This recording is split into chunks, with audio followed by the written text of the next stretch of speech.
6வதுல வந்து அந்த கொலகார ஸ்கூலு சக்தி பள்ளியில தான் சேர்த்தேன். வந்து இப்படி என் பொண்ணை வந்து பலிகாடா பண்ணுவாங்கங்கிறது.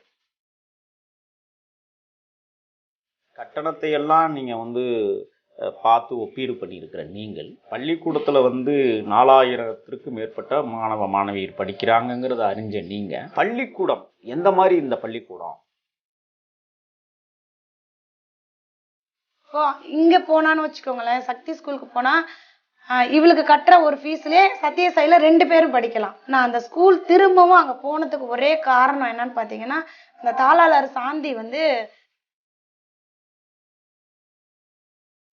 சாந்திக்கு தானே ஃபோன் பண்ண. சாந்திக்கிட்ட ஃபோன் இருக்குல்ல, வாங்கி நீங்க பார்க்கலாம் இல்லையா. நீங்க நான் சொல்றது அவங்க ரெக்கார்டா கூட அந்த காவல்துறை எடுத்து கூட பார்க்கலாம். அந்த மாதிரி சாந்தி பேசுனது உண்மையா பொய்யா, அவங்க 2 பேரும் என்ன பேசிக்கிட்டாங்க பாருங்களேன். 4000 படிக்கிற ஒரு குழந்தையில இந்த ஒரு குழந்தை மட்டும் வெளியே வர்றதுல அவங்களுக்கு என்ன நஷ்டம் ஆயிட போகுது. அப்ப இவங்க போன வருஷமே பிளான் பண்ணிட்டாங்க. லாஸ்ட் இயர் ஹாஸ்டல் படிக்கக்குள்ளேயே இந்த பொண்ணு மேல ஒரு கண்ணு வச்சுட்டாங்க. அப்படி நம்பி உன்னுடைய வார்த்தையை நம்பி உனக்கு கட்டுப்பட்டு நான் மயங்கி தானே உன்னை நம்பி பள்ளியில சேர்த்தேன். அன்னைக்கு 13ஆம் தேதியும் பூரி கொடுத்து அனுப்புறதாதான் எங்களுடைய நான் கொலகாரம் என் வயிற்றுல இடியை தூக்கி போட்டானோ.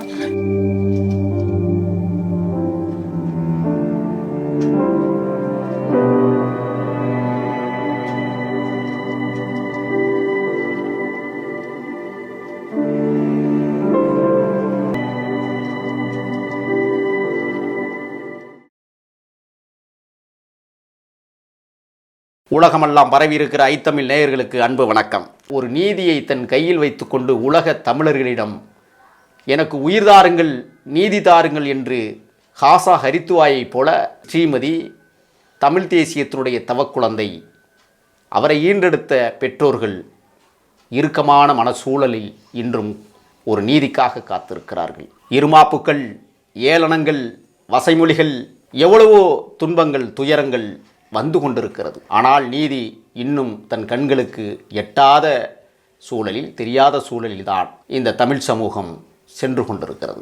அவள் வாழ்ந்த அற்புத வீடுகளில் அவளது புகைப்படங்கள் இன்றும் அலங்கரித்து கொண்டிருக்கிறது. அழுவாரை தேற்றுவதற்கில்லை, தேற்றினாலும் அழுகையை விடுவதில்லை. அலங்கோலமான சூழலில்தான் நாம் தங்கை ஸ்ரீமதியினுடைய இல்லத்திற்கு வந்திருக்கிறோம்.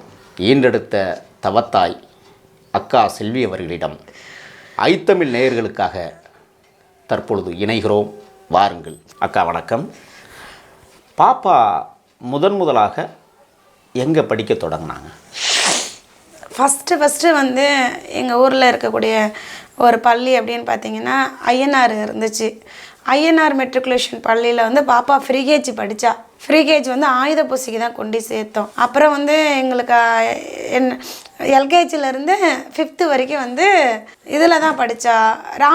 ஸ்ரீ ராமகிருஷ்ணா நர்சரி பள்ளி வேப்பூர்னு சொல்லி ஒரு பள்ளி இருந்தது. அதில் நான் அப்புறம் எல்கேஜிலேருந்து 5th வரைக்குமே அங்கே தான் படித்தா, ராமகிருஷ்ணாவில் படித்தா.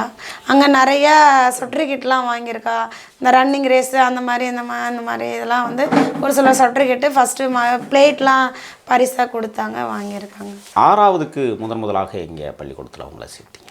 6வதுல அந்த கொலகார ஸ்கூலு சக்தி பள்ளியில் தான் சேர்த்தேன்.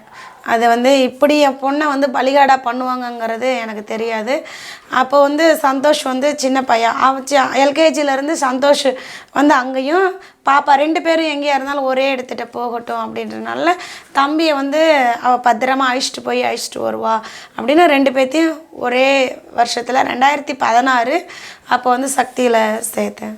பாப்பாவை முதலாக 2016 6வது அங்கே தான் சேர்த்தீங்க. இப்போ தினந்தோறும் 6ஆம் வகுப்புலேருந்து போயிட்டு வந்தாங்களா, இல்லை அங்கே விடுதியில் தங்கிட்டாங்க? இல்லை, அப்போ சின்ன பிள்ளைன்றனால அவங்களுக்கு இது இருக்காது, பப்ளிக் எக்ஸாம் இருக்காதுன்றனால அவங்க டெய்லி போயிட்டு தான் வந்தாங்க. 6, 7, 8, 9 வரையும் போகக்குள்ள 9வதுல மார்ச்லாம் கொரோனா டைம் வந்துருச்சு.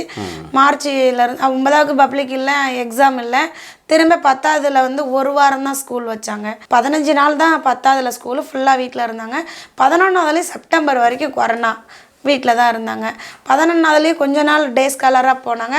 அப்புறம் லாஸ்ட்டு வந்து எக்ஸாம்ன்றனால நிறைய பொண்ணுங்களும் ஹாஸ்டல் சேர்ந்தாங்க. சரி நல்லா படிக்கிட்டு ஃபஸ்ட் டைம் பப்ளிக் வருது, ரொம்ப நாள் கேப்பில் வீட்லேயே இருந்தாங்கன்றனால அந்த 70 நாளும் ஹாஸ்டல் படித்தாங்க. 9, 10, 11, 12 இந்த 4 ஆண்டுகள் வந்து வேதியியல் பாடம் இருக்குது. உண்மையிலேயே வேதியியல் பாடத்தில் பாப்பா ஸ்ரீமதி அவர்கள் கவனக்குறைவாகத்தான் இருந்தாங்களா 9ஆம் வகுப்புலேருந்து? இல்லை, பாப்பா வந்து நல்ல மார்க் அப்படின்னா சென்டம் வர அளவுக்கு எடுப்பா. அப்படின்னா தமிழ் அதில் எப்போவுமே பெரும்பாலும் 98, 97 இப்படி தான் எடுப்பா. இங்கிலீஷ்லேயும் ஓரளவுக்கு ஈவனாக எடுத்துப்பா. அவளுக்கு வராத சப்ஜெக்ட்னா என்கிட்ட சொல்கிறது மேக்ஸு தான் சொல்லுவாள். எனக்கு சரியாக புரியலன்னு சொல்லுவாள். அப்படி இருந்தும் இப்போ வந்து எல்லா சப்ஜெக்ட்லேயும் இதில் பப்ளிக் எக்ஸாமில் ஓரளவுக்கு நல்ல மார்க்கு. 10ஆம் வகுப்புல என்ன மதிப்பெண் எடுத்தாங்க? Corona all pass all pass போட்டாங்க. Corona pass. 11ஆம் வகுப்புல 11ல் தான் 600க்கு 492. அதில் வேதியியல் பாடத்தில் என்ன? அது பார்த்தா தான் என்னால் சொல்ல முடியும், சரியா ஞாபகம் இல்லை. இப்போ 12ஆம் வகுப்பு வந்து ஒரு குற்றச்சாட்டு ஒன்று இருக்குது. பாப்பாவை நீங்கள் வேறு பள்ளிக்கூடத்தில் கொண்டே சேர்த்ததாகவும், அந்த பள்ளிக்கூடம் பாப்பாவிற்கு பிடிக்கவே இல்லை, நாம் ஏற்கனவே படித்த பள்ளிக்கூடத்தில் தான் போய் சேருவேன் அப்படின்னு விடாப்பிடியாக இருந்து வேறு வழியே இல்லாமல் தான் நீங்கள் அங்கே கொண்டே சேர்த்ததாகவும் ஒரு குற்றச்சாட்டுக்களை எழுப்பிக்கிட்டே இருக்காங்க. இதுக்கு உங்களுடைய பதில்? இல்லை, அதாவது நாங்கள் ஆரம்பத்தில் என்னுடைய பிளான் என்னென்னா 5th வரையும் ஒரு ஸ்கூலு, 10th வரையும் ஒரு ஸ்கூலு, 11th 12th ஒரு ஸ்கூலுன்றது தான் நான் ஆரம்பத்திலே பிளான் பண்ணி வச்சுருந்தோம். ஆனால் அந்த 11th கொரோனா பிரச்சனை வந்தனால தான் நாங்கள் மாற்றாமல் இருந்ததுக்கு இதுதான் முக்கிய காரணம். கொரோனா தான். சரி, இந்த கொரோனாவில் இங்கேருந்து டிசி வாங்கி அங்கே இப்படி வேணாம், எப்படி போகுதுன்னு பார்க்கலான்னு பண்ணணும். 12th வந்து சக்தி ஸ்கூலில் ஏன் சேர்க்கலை அப்படின்னா, அவங்க வந்து திடீர்னு பஸ்ஸை உள்ள விடுவாங்க, திடீர்னு மெயின் ரோட்டில் தான் விடுவாங்க. அப்போ 11th அவங்க மெயின் ரோட்டில் தான் விட்டுட்டு இருந்தாங்க. 12th சுத்தமாக விடவே கிடையாது, மெயின் ரோட்டில் தான் விட்டாங்க. அப்போ என்னால் கடைசி வரைக்கும் பாப்பாவை அழைச்சிட்டு வந்து விட முடியாதுங்கிறனால ஃபீஸும் கொஞ்சம் அங்கே சக்தி ஸ்கூலில் கொஞ்சம் ஃபீஸும் அதிகமாக தான் இருக்கும். இப்போ நான் சத்யசாயில நம்ம சேர்த்துக்கலாம் அப்படின்னு தான் நான் கம்பேர் பண்ணினேன். இப்போ அண்மையில் கூட அந்த பள்ளி வந்து அந்த பள்ளி கட்டணம் அதிகமாக இருக்கிறதாக போய் முதன்மை கல்வி அதிகாரிகிட்டெல்லாம் சில மாணவிகள் வந்து குற்றச்சாட்டுலாம் வச்சுருக்கிறாங்க. ஆமாம், அதில் வந்து அந்த இதையே வெளியிட்டிருந்தாங்க. 35,000 ஒரு பருவத் தேர்வுக்கு 35,000, 40,000 சொல்லி வெளியிட்டிருக்காங்க. பாப்பாக்கிட்டையும் அந்த மாதிரி தொகைகள்? ஆமாம், இப்போ 12th வந்து 54,000 ஸ்கூல் ஃபீஸு, ஹாஸ்டல் ஃபீஸ்னால் 66,000. ஒரு மாதத்துக்கு 6,600, 10 மாதத்துக்கு 66,000. இந்த பணம் கட்டுகிற போது உண்மையிலேயே அவங்க வந்து உண்மை நகல், அதாவது ஒரிஜினல் பில் கொடுப்பாங்களா? ஒரு கம்ப்யூட்டரில் பில்லு போட்டு கொடுப்பாங்க, கம்ப்யூட்டர் பில்லு கொடுப்பாங்க. ஆனால் அதில் ஸ்கூல் நேம் இருக்காது. நம்மளுடைய அட்ரஸ் இருக்கும், அந்த ரோல் நம்பர் இருக்கும். இந்த மாதிரி தான் போட்டு கொடுக்குறாங்களே தவிர சக்தி பள்ளி மெட்ரிகுலேஷன் அப்படின்னு கொடுக்க மாட்டாங்க. இதுவே நான் அதுக்கு முன்னாடி 5வது வரைக்கும் படித்த ஸ்கூலில் அவங்க ஸ்கூல் பேர் போட்டு தான் பில் கொடுப்பாங்க. ஸ்ரீ ராமகிருஷ்ணா நர்சரி பள்ளி வேப்பூர்னு தான் போட்டு கொடுத்துருப்பாங்க. ஆனால் இவங்க பில்லில் அந்த மாதிரி கொடுக்க மாட்டாங்க.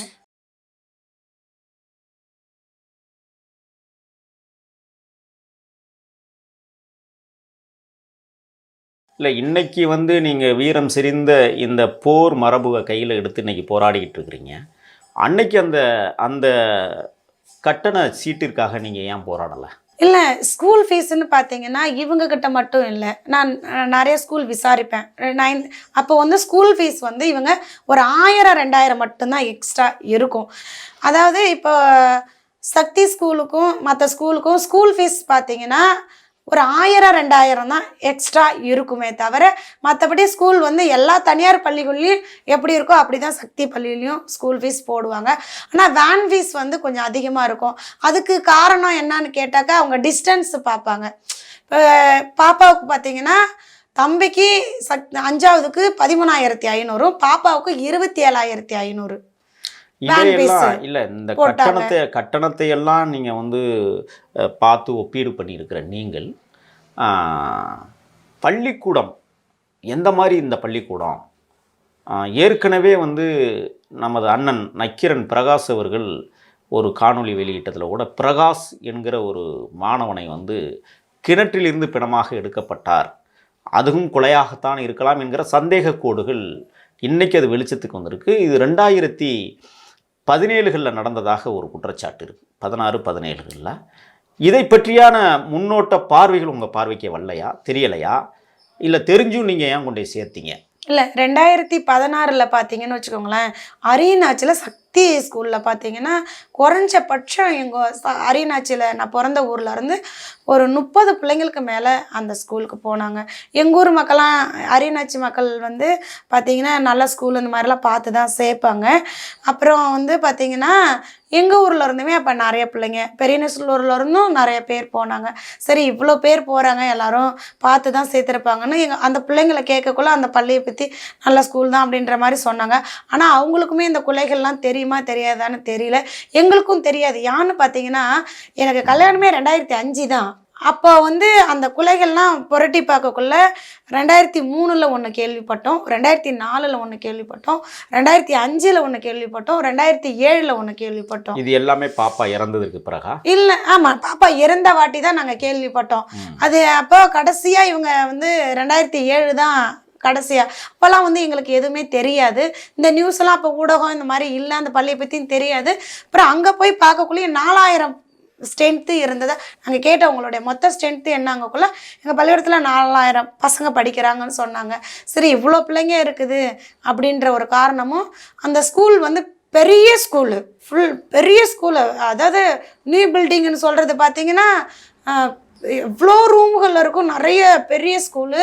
அப்புறம் வந்து இன்னொரு சிபிஎஸ் பில்டிங்குங்கிறது அதுவும் 4 மாடி கட்டடம். அப்புறம் பின்னாடி ஹாஸ்டல் சொல்லுவாங்க அதுவும். அப்புறம் அவங்க கிரவுண்டு பஸ்ஸு பார்த்தீங்கன்னா எனக்கு தெரிஞ்ச வரைக்கும் 66 பஸ் இருக்குது அவங்கக்கிட்ட. இப்போ பெரிய ஸ்கூலு நல்லா தான் இருக்கும் அப்படின்ற மாதிரியும் அந்த மிஸ்ஸுங்கெல்லாம் வந்து பார்க்கக்குள்ள ஓரளவுக்கு. பள்ளிக்கூடத்தில் வந்து 4000த்திற்கும் மேற்பட்ட மாணவ மாணவியர் படிக்கிறாங்கங்கிறத அறிஞ்ச நீங்கள் விடுதியில் எத்தனை பேர் சேர்ந்து படிக்கிறாங்கன்னு ஏதாவது தெரிவதற்கு முற்பட்டீங்களா? தெரிஞ்சிருந்ததா? தெரிஞ்சது. அதாவது வந்து விடுதியில் பார்த்தீங்கன்னா பாய்ஸ் தான் அதிகமாக இருப்பாங்க, 84 பசங்க, பொண்ணுங்க கம்மியாக தான் இருந்தாங்க. இப்போ அவங்க சொல்லுவாங்க, இல்லைம்மா இது அதிகம் வந்து இங்கே இது லோக்கலில் இருந்து தான் நமக்கு ஸ்ட்ரென்த்து வர நல்ல ஹாஸ்டல் வந்து அதிகம் இருக்காது, கொஞ்சம் தூரத்தில் இருந்து வர பொண்ணுங்க தான் வருவாங்க அப்படின்னு சொல்லி சொன்னாங்க. 10th பிள்ளைங்க, அதுவும் ஹாஸ்டலில் மெயினாக 9th 10th அந்த பப்ளிக் எழுதுகிற பிள்ளைங்க தான் ஹாஸ்டல் தாங்குவாங்க. ஏன்னா அது ஏன்னு பார்த்தீங்கன்னா இப்போ ஸ்பெஷல் பஸ்ஸை கணக்கு பண்ணி அனுப்புவாங்க, அதுக்கு இதே பெஸ்ட்டு அப்படின்ற மாதிரி. இப்போது நானே கூட பார்த்தீங்கன்னா எனக்கு வந்து மெயின் ரோட்டுக்கு 6:30 வரும் பஸ்ஸு. அப்போ 6:30ன்னா பாப்பா அங்கே 4 மணிக்கு எழுந்திருக்கணும். 4 மணிக்கு எழுந்திரிச்சாதான் குளிச்சுட்டு ப்ரஷ் பண்ணிவிட்டு இந்த மாதிரி படிக்கிறது ஹோம்ஒர்க் இதெல்லாம் முடிச்சுட்டு மெயின் ரோட்டுக்கு போயிட்டு வரணுன்னா 6:30 மணி. அப்போ 4 மணி. இப்போ திரும்ப பாப்பா வீட்டுக்கு வர்றது வந்து 6:30 மணி, ஈவினிங்கே 6:30 மணி. அதுக்கப்புறம் வந்து ஃப்ரெஷ்அப் ஆகிட்டு இது ஹோம்ஒர்க் முடிச்சிட்டுக்குள்ளே இந்த தானே மணி 11 ஆகிடும். என்னைக்காவது வந்து உங்கள்கிட்ட வந்து பள்ளிக்கூடம் போகிறதுல எனக்கு சிரமம் இருக்குது, அல்லது விடுதியில் தங்கியிருக்கிறதுனால எனக்கு சிரமம் இருக்குது அப்படிங்கிற ஏதாவது சிரமங்களை உங்களோட பகிர்ந்துருக்குறாங்களா? இல்லை, ஹாஸ்டல் வந்து இது வரைக்கும் நம்ம கூடயே நம்மளுடைய அரவணைப்பிலேயே இருந்துட்டு ஃபஸ்ட்டு போகக்குள்ள தான் கொஞ்சம் ஃபீல் பண்ணனா, அம்மா அம்மா அம்மானுவா. அப்போ நான் சொன்னேன், கண்ணு எல்லா குழந்தைங்களுக்கும் இப்படி தான் இருக்கும், இவ்வளோ நாள் நீ பிரிஞ்சு இருந்ததில்லை, நல்லா பிரிஞ்சு இருக்கக்குள்ள கொஞ்சம் உனக்கு ஃபீலிங் வரும், அங்கேயே நான் இருந்துக்கிட்டே இருந்தால் தெரிஞ்சு கொள்ளாது அப்படின்னு சொல்லக்குள்ள ஒன்றும் பிரச்சனை இல்லைன்ட்டு. அப்புறம் ஒரு 10 நாள் கழித்து அப்படியே சரியாயிட்டா. 70 நாள் வரையும் பாப்பா வீட்டுக்கே வராமல் தான் அங்கே ஹாஸ்டலில் இருந்தா. ஒரு வந்து நோய் நொடி இல்லாமல் ஒரு ஆரோக்கியமான குழந்தையாக தான் இருந்தா. புது தண்ணியில் குளிச்சு கூட அந்த சளி இருமல் இல்லாமல் நல்ல ஆரோக்கியமாக இன்னும் தானே ஸ்ரீமதி பார்த்திங்கன்னா நல்ல ஒரு ஆரோக்கியமான குழந்தை தான். ஹாஸ்பிட்டல் அந்த மாதிரி எங்கேயும் அழைச்சிட்டு போகாமல் இந்த மாதிரி தான் வளர்த்து வந்தேன். அப்புறம் சாப்பாடுனா சண்டே தான் பிடிக்காதுன்னு சொல்லுவா. ஏன் அன்னைக்கு ஆமாம் அசைவம் பிடிக்காதா? பிடிக்கும், நான் செஞ்சால் பிடிக்குன்றனால அது மட்டும் நான் அன்னைக்கு மட்டும் ரசம் சாதம்னு சொல்லுவாள். மற்றபடி ஹாஸ்டல் பற்றி எந்த ஒரு குறையும் சொல்ல மாட்டா. நல்லா தான் இருந்தால் நல்லா தான். பாப்பாவுக்கு எப்போதுமே பெண்களுக்கு சில விளையாட்டுகள், தமிழர் சார்ந்த விளையாட்டுகள் ரொம்ப பிடிக்கும். எடுத்துக்காட்டால் நொண்டி விளையாடுதல், சிரட்டை விளையாடுதல், பல்லாங்குழி விளையாடுதல், அப்புறம் காய் நகர்த்தல், இப்படி பெண்களுக்கான விளையாட்டுகள் நிறைய தமிழர் அது தமிழ் அந்த பெண்களுக்கான அந்த உடல்நிலை ஆரோக்கியத்திற்காகவே சில விளையாட்டுகளை பாரம்பரியமாக தமிழர்கள் கண்டுபிடித்து வைத்தாங்க. இதில் பாப்பாவுக்கு பிடித்த விளையாட்டுகள் ஸ்கூலில் வந்து அடிக்கடி அவள் கொக்கோ தான் விளையாடுவாளாம் வந்து சொல்லுவா. இங்கே வந்து நாங்கள் விளையாடுறோன்னா பாண்டி விளையாடுவோம், நானும் அவளும் பாண்டி விளையாடுவோம், தாயகம் விளையாடுவோம். அடுத்தது வந்து இந்த காய் நவுத்துறது அடிக்கடி விளையாடுவோம். இப்போ அந்த காய் நகர்த்துதல் அந்த அந்த விடயங்கள்லாம் நீங்கள் கையில் வச்சுருக்கிறீங்களா? பாப்பா கைப்பட்டு விளையாடின அந்த காய் நவுத்துறது கோடு போட்டு கீழே விளையாடுவோம். அது மாதிரி இந்த மெமரி பண்ணனா போர்டில் யூஸ் பண்ணுவா. போர்டு வீட்லேயே வச்சுட்டு எழுதுவா, படிப்பா, மெமரி பண்ணிட்டு அதில் எழுதி எழுதி என்கிட்ட காமிச்சிருவா. தாயங்கட்டையும் பாண்டி பல்லாங்குழியும் வச்சுருக்கோம். பல்லாங்குழி வந்து அந்த விளையாட்டே வந்து ஒரு வித்தியாசமான விளையாட்டு. எல்லா குழிகளையும் 5 காய் போட்டு அதை நிரப்பி கடைசியாக தோற்கடிக்கிறதுக்கான ஒரு சூழலை எதிரும் பெதிருமாக உட்காந்துக்கணும். பாப்பா பெரிய பொண்ணு ஆனதுக்கு பிறகு அந்த குடிசைக்கில் உட்கார வச்சுருப்பாங்க. தமிழர் மரபுல அது அந்த மரபுப்படி இப்போ வந்து குழி நோண்டி விளையாடுவாங்க. 5 குழி 7 குழி நோண்டி விளையாடுவாங்க. அந்த மாதிரி பக்குவத்தை நீங்கள் கற்றுக் கொடுத்தீங்களா இல்லை கட்டையில் விளையாடுறது? இல்லை, கட்டையில் தான் கற்றுக் கொடுத்தோம்.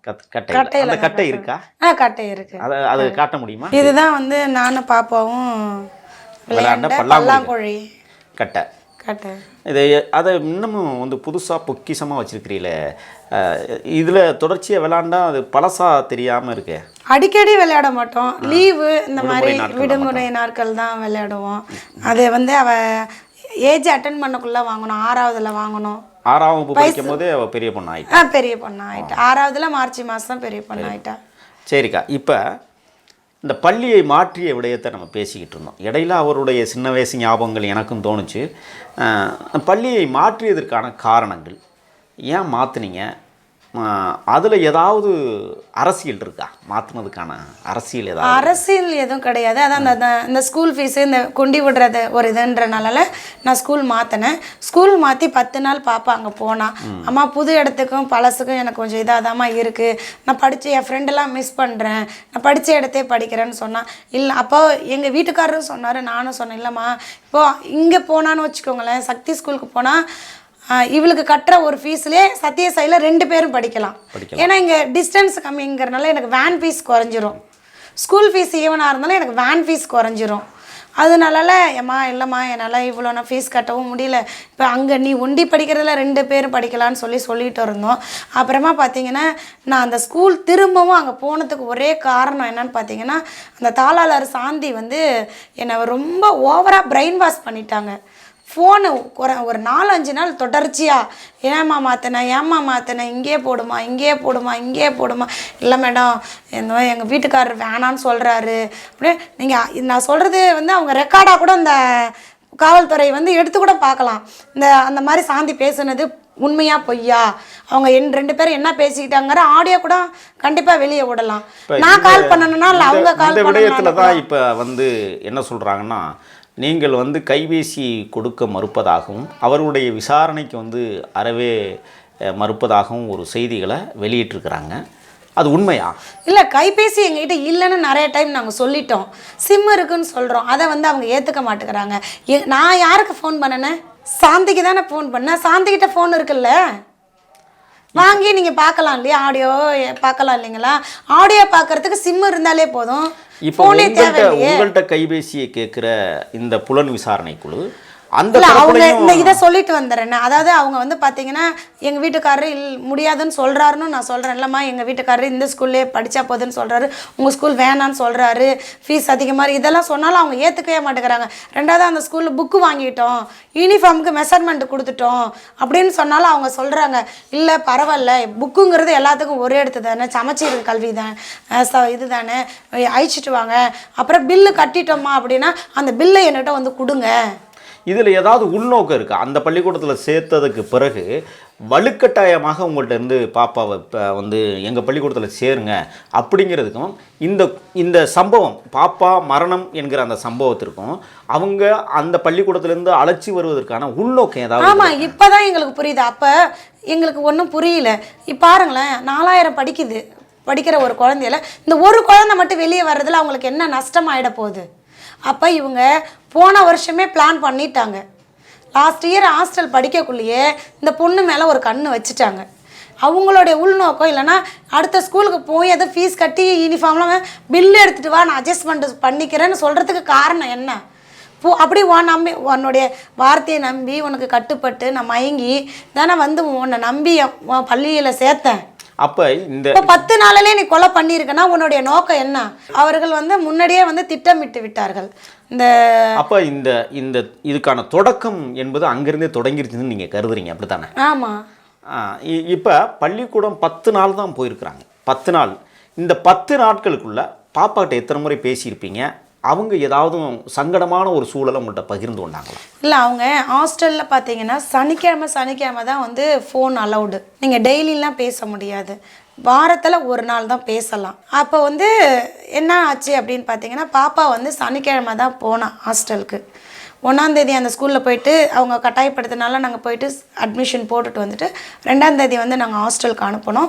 ஹாஸ்டலுக்கு அனுப்பி விட்டுட்டு அது அப்போ உடனே போனனால சனிக்கிழமை எனக்கு அவங்க ஃபோன் பண்ணலை. நான் ஃபோன் பண்ணினேன், எடுக்கலை. மெசேஜ் மட்டும் பாப்பா வந்துட்டா, இது பாப்பா எப்படி இருக்கா, நோட்டு கொடுத்து அனுப்பியிருக்கேன், இது கொடுத்து அனுப்பியிருக்கேன் அப்படின்னு சொல்லக்குள்ள திரும்ப வார்டன் வந்து பண்ணுவாங்க எனக்கு, கொடுத்துட்டா பேசிட்டான்னு. வார்டன்னா யாரு? கிருத்திகா. என்கிட்ட சொல்லப்பட்டது கிருத்திகா. இப்போ அந்த கைபேசியை புலன் விசாரணை குழு ஏதாவது கைப்பற்றி விசாரணை நடத்தி இருக்கிறதா உங்களுக்கு செய்தி வந்திருக்கு? இல்லை, எனக்கு இந்த அவங்க வாங்கி விசாரணை பண்ணதான் எனக்கு ஒரு எந்த தகவலும் கிடைக்கல. அப்புறம் நான் பேசினேன் அப்படின்னா எனக்கு நல்லா ஞாபகம் இருக்குது, 10ஆம் தேதி ஞாயிற்றுக்கிழமை தான். சனிக்கிழமை இவங்க, ஏன்னா சனி ஞாயிறு திங்கள் செவ்வாய் புதன் வியாழன் வெள்ளி இது வரைக்கும் அவங்க ஃபோன் தரமாட்டாங்க. ஏன்னா வாரத்தில் ஒரு நாள் தான். பாப்பா போனது சனிக்கிழமை, அடுத்த சனிக்கிழமை தான் திரும்ப அவங்க ஃபோன் போட்டு கொடுப்பாங்க. இப்போ சனிக்கிழமை நான் வெயிட் பண்ணுறேன், 9:30 மணிக்கு தான் ஃபோன் பண்ணுவாங்க. இரவு 9:30 மணிக்கு? ஆமாம், 9:30 மணிக்கு தான் எப்போவுமே ஃபோன் பண்ணுவாங்க. வெயிட் பண்ணினேன். ஆனால் இடைப்பட்ட நாளில் வந்து சந்தோஷ் கையில் பாப்பாவுக்கு தேவையான பொருட்கள் கொடுத்து அனுப்புகிறேன். யூனிஃபார்ம் ஒரு நாள் போகிற அன்னைக்கு அழுக்காக இருந்தனால துவைச்சி யூனிஃபார்ம் கொடுத்தேனே, திரும்ப யூனிஃபார்ம் கொடுத்தோம். பாத்ரூம் செப்பல் கொடுத்து அனுப்பிவிட்டேன். திரும்ப பிள்ளைக்கு தேவையான ஸ்நாக்ஸ் கொடுத்து அனுப்பிவிட்டேன். பிள்ளைக்கு கைடு தேவைப்பட்டது, கைடு கொடுத்து அனுப்பிவிட்டேன். அப்புறம் இந்த மாதிரி ஒரு நாளும் சந்தோஷ் கையில் ஒவ்வொன்றா கொடுத்து அனுப்பிவிட்டு இருந்தேன். நான் 10ஆம் தேதி திரும்ப அன்றைக்கி இருந்து பார்த்துட்டு சரி தூங்கிட்டோம். என்னடா ஃபோன் பண்ணலன்ட்டு தூங்கிட்டோம். காலையில் எழுந்திரிச்சு நான் பண்ணலான்னு நினச்சேன், பாப்பாவே ஹாஸ்டல் ஃபோனில் இருந்தே கால் வந்துருச்சு. கிருத்திகா ஞாயிற்றுக்கிழமை. ஆமாம், ஞாயிற்றுக்கிழமை 10ஆம் தேதி ஃபோன் வந்துருச்சு. அப்புறம் நாங்கள் 2 பேரும் ஒரு 10-15 நிமிஷத்துக்கு மேலே பேசணும். 2 பேரும் சந்தோஷமாக பேசணும். அந்த ஆடியோ ஆனால் வெளியே விட்டுருந்தாங்கன்னு சொன்னாங்க, நான் கேட்கவே இல்லை. அதை நீங்கள் அதை பதிவு பண்ணல, அதை பேசுனதை பதிவு பண்ணல? இல்லை, நான் எப்போதும் பேசுகிறதானே நினச்சிட்டு நம்ம இந்த மாதிரி கோல்மால் நடக்கும்னு நமக்கு எப்படி தெரியும்? ஆனால் அவங்க பதிவு பண்ணி வச்சிருக்காங்களா இல்லை யார் விட்டாங்கன்னு தெரியாது. ஆனால் அந்த ஆடியோ வெளியே வந்ததா மக்கள் என்கிட்ட சொன்னாங்க. அம்மா அதை நீங்கள் கேட்கல? நான் கேட்கல. அம்மா நீ ரொம்ப நல்லா. முதல் சந்தேகம் வந்து ஒரு பள்ளியிலிருந்து பாப்பாவை வலுக்கட்டாயமாக கொண்டு வந்து சேர்த்தது ஒன்று. சனிக்கிழமை தினந்தோறும் பேசக்கூடிய பாப்பாவை மறுநாள் ஞாயிற்றுக்கிழமை பேச வைக்க காலையில தான் பேசினாங்க. அதை பதிவு பண்ணியிருக்கிறாங்க அப்படிங்கிறது ஒரு 2வது சந்தேகமாகவும் வருது. கண்டிப்பா. அப்போ நான் வந்து எப்பவுமே பாப்பாட்ட சந்தோஷமா தான் பேசுவேன், சாமின்னு தான் பேசுவேன். எடுத்த உடனே சொல்லு சாமின்னு தான் சொல்லுவேன். அது எனக்கு வந்துடும் அந்த மாதிரி. இப்போ நாங்கள் இப்போ வந்ததுக்கு பிறகு கூட வந்து சாமியை பாருங்கன்னு சொல்லி தான் முதல் வார்த்தை உங்கள் வாயிலிருந்து வந்தது. அப்போ அது காலமாக நீங்கள் பாப்பா பிறந்த நாளிலிருந்து அதை நீங்கள் பயன்படுத்துகிற சொல்லாக இருந்ததுனால தான் அது உடனே வந்துடுது. உடனே யோசிக்கிறவங்க கொஞ்சம் யோசிச்சு சொல்லுவாங்க. நான் கூப்பிடக்குள்ள கூட எப்பயாவது ஒரு நேரம் ஸ்ரீமா அப்படின்னு கூப்பிடுவேன், ஒரு நேரம் திவ்யமான்னு சொல்லி கூப்பிடுவோம், ஒரு நேரம் அதிகம் நான் சாமி தான். வா சாமி சாப்பிட்லாம், வா சாமி படுக்கலாம், டைமா இந்த மாதிரி தான். சாமி தான் என்னுடைய உச்சரிப்பாகவே இருக்கும். இப்போ நாங்கள் பேசக்குள்ள 2 பேரும் சந்தோஷமாக தான் பேசணும். அந்த ஆடியோ விட்டுருந்தாங்க. அடுத்தது வந்து 11ஆம் தேதி நாங்கள் எதுவும் கொடுத்து அனுப்பலை. 12ஆம் தேதி வந்து வெஜிடபிள் பிரியாணி செஞ்சுருந்தேன். இப்போ தம்பிக்கிட்ட கொடுத்தேன். தம்பிக்கிட்ட சாப்பிட்டு பாப்பாட்ட 10ஆம் தேதி சொன்னேன், அம்மாவுக்கு இந்த ஒரு வாரம் கொஞ்சம் வேலை, இந்த வர ஞாயிற்றுக்கிழமை நான் வருவேன் உன்னை பார்க்க, உனக்கு என்ன வேணுமோ செஞ்சு எடுத்துகிட்டு வரேன். வேணான்னு சொல்லிச்சு, இல்லைம்மா சிக்கன் செஞ்சு எடுத்துகிட்டு வரேன், சண்டே வந்து உனக்கு பிடிக்காதில்ல, நான் செஞ்சால் பிடிக்கும்னு சொல்லியிருந்தேன். சரிம்மா உன் விருப்பம்மான்னு சொன்னால் திரும்ப தம்பிக்கிட்டேயும் சொல்லி அனுப்புகிறோம். அக்காட்ட பிரியாணி கொடுத்துட்டு திரும்ப அக்காட்ட சொல்லிவிடு, அம்மா வந்து ஞாயிற்றுக்கிழமை வருதுன்னு சொல்லிவிடுனேன். அதுமாரி பாப்பாவுக்கும் நான் வைக்கிற குழம்பு பிடிக்குன்றனால சாப்பாடு கொடுத்து அனுப்புகிறனோ இல்லையே, பெரும்பாலும் தம்பி கையில் நிறைய நாள் நான் சாம்பார் கொடுத்து அனுப்பி விட்ருவேன். அக்காவை ஹாஸ்டலில் ஊற்றி சாப்பிட்டுக்க சொல்லுன்னு சொல்லிவிடுவேன். அந்த மாதிரி 13ஆம் தேதி கூட கொலகார பாவிவோம். அன்னைக்கு கூட பூரி செய்யலான்னு சொல்லிட்டு பூரி மாவு பிசைஞ்சு வச்சுட்டோம். அன்னைக்கு 13ஆம் தேதியும் பூரி கொடுத்து அனுப்புறதா தான் எங்களுடைய. நான் கொலகாரம் என் வயிற்றில் இடியை தூக்கி போட்டானோ. முதல் செய்தி பாப்பா ஆனால் அன்னைக்கு 12ஆம் தேதி பாப்பா தம்பிகிட்ட சாப்பிட்டு கப்பு கொடுத்து அனுப்பல ஃபுல்லாக மூஞ்சி அவ்வளோ பிரகாசமாக இருந்தது. தம்பியை வந்து பேசி தான் அனுப்பி விட்டா. தம்பி பிரகாசமா யாருக்கு இருந்தது? பாப்பாவுக்கு இருந்தது. பாப்பா முகம் அது எப்படி உங்களுக்கு தெரியும்? தம்பி வந்து சொல்கிறான், அக்கா வந்து கப்பு கொடுத்துட்டு இந்த மாதிரி சண்டே அம்மா பார்க்க வருதுடி அப்படின்னு சொன்னேன். இந்த மாதிரி சரிடா எனக்கும் தெரியும்டா, நான் அம்மா வேணா வந்து அழிச்சிட்டு போக சொல்லுடா என்ன அப்படின்னு சொல்லி அனுப்பிவிட்டு தான் தம்பி வந்து சொன்னான். சரி, இப்போ வந்து இந்த காலகட்டங்களில் 12ஆம் தேதி இரவு உங்களுக்கு என்ன நடந்ததுன்னு தெரியாது. 13ஆம் தேதி காலையில் உங்களுக்கு முதல் தகவல் யார்கிட்ட இருந்து எத்தனை மணிக்கு கிடைச்சது?